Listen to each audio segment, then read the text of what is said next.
The Illusionist.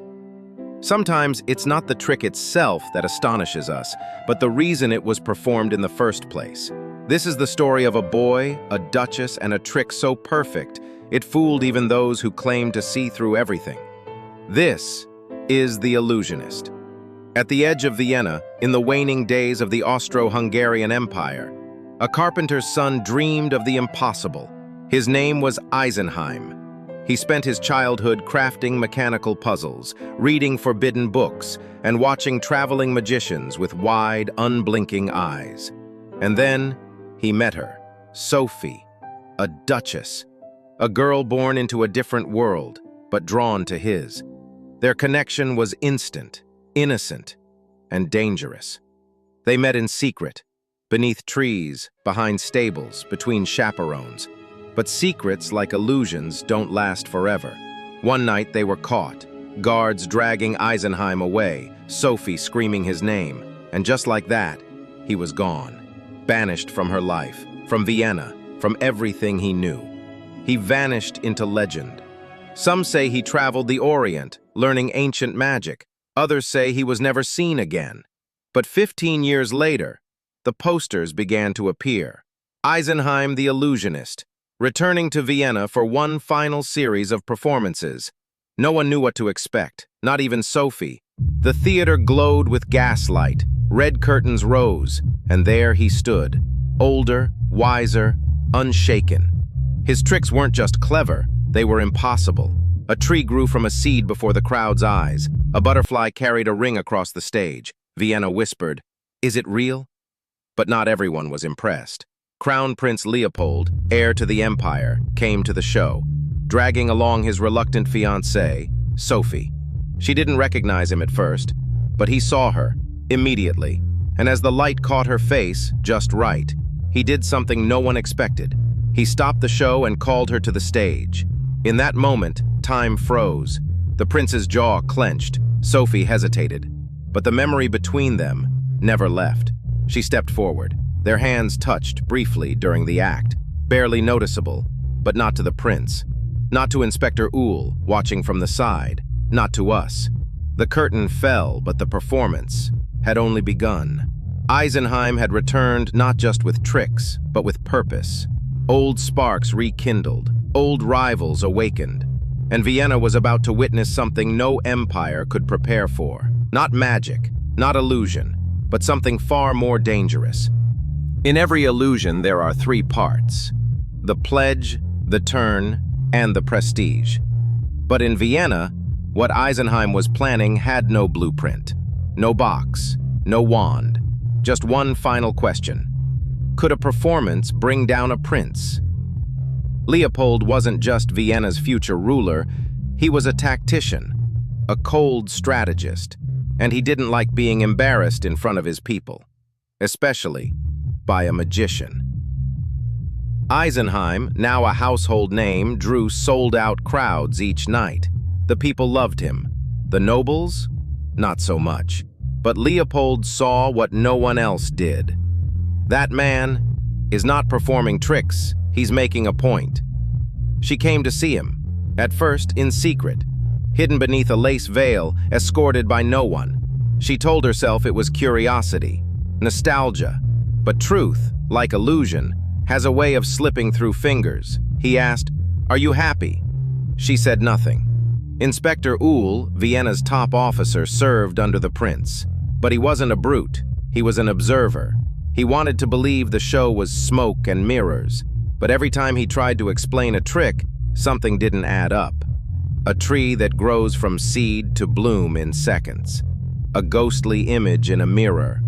A sword that moves by thought.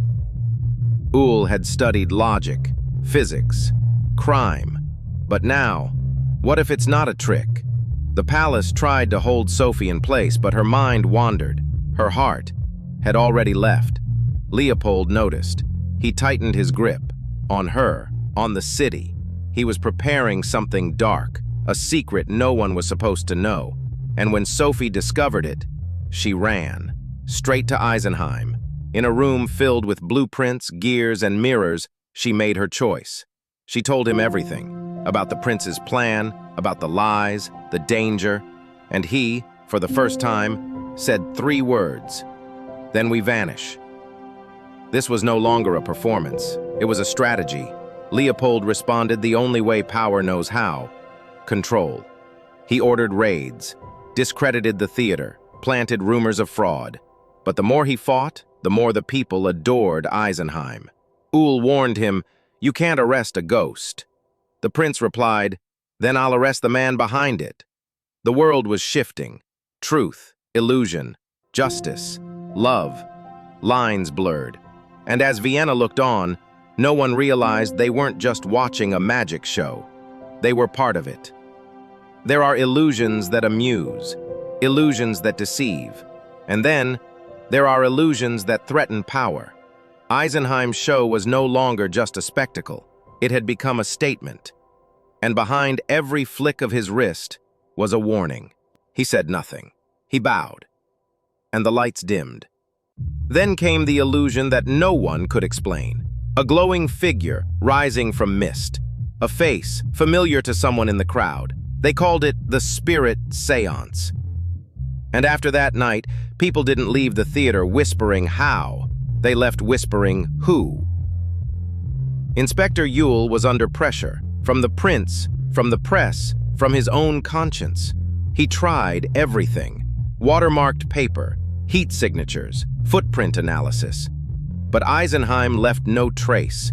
It was as if his illusions weren't built. They were summoned. Uhl started keeping a notebook, sketches, names, times. But the more he studied, the more absurd it seemed. And absurdity? That was dangerous, because absurdity inspires belief.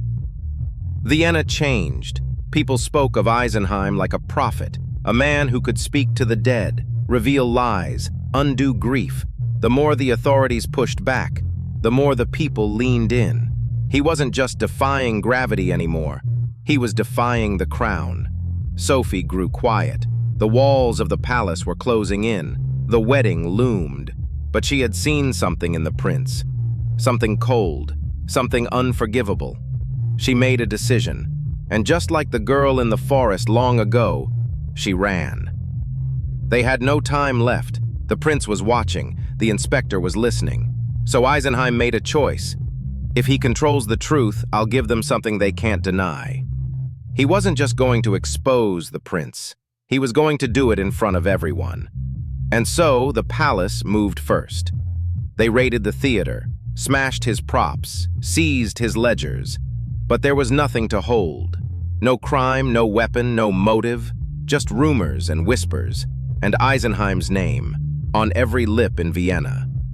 The theater sat empty that night. No audience, no applause, but Eisenheim stood center stage anyway. And when he opened his hand, a glint of silver caught the light. He stared into it. Pawn. And then, "Tomorrow," he whispered, "we end this." The closer you look, the less you see. What began as a boy's wonder has now become a man's final performance. And in the city of empires and shadows, the illusionist prepared to take his final bow. The news spread like wildfire, despite raids, despite orders, despite everything. Eisenheim was returning. One final performance. The stage was set. The audience waited. Even the Crown Prince couldn't stay away. There was no spectacle, no assistance, no props, only Eisenheim. And as the crowd leaned forward, he began, not with a flourish, but with a whisper. The audience gasped. Some cried, some collapsed, because what he conjured wasn't just light. It was someone they knew, or someone they lost. He wasn't just performing, he was resurrecting. Leopold watched, stone-faced, but the cracks showed. Every illusion Eisenheim performed felt personal, felt aimed directly at the throne.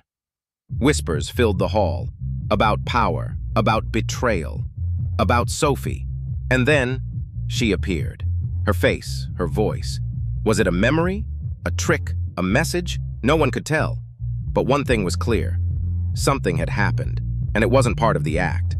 And just like that, he was gone. Inspector Uhl was no longer chasing a criminal. He was chasing a ghost. Every step he took revealed something deeper.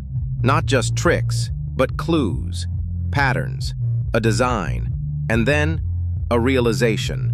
Everything, the theater, the ghosts, the love story, it had all been part of the act. And Uhl, he had been part of it too. Eisenheim didn't overthrow an empire with weapons. He didn't fight with swords, he fought with belief. And once an illusion takes root, even truth can't dig it out. In the end, Uhl found answers, but not all of them. Some pieces remained missing, some questions unanswered, because the greatest illusion wasn't on stage. It was the story, the boy, the Duchess, the trick, and the perfect escape. Was the story. In the end, Uhl found answers, but not all of them. Some pieces remained missing, some questions unanswered, because the greatest illusion wasn't on stage, it was the story. The boy, the Duchess, the trick. Do not forget to subscribe, comment, like, share for more amazing videos like this.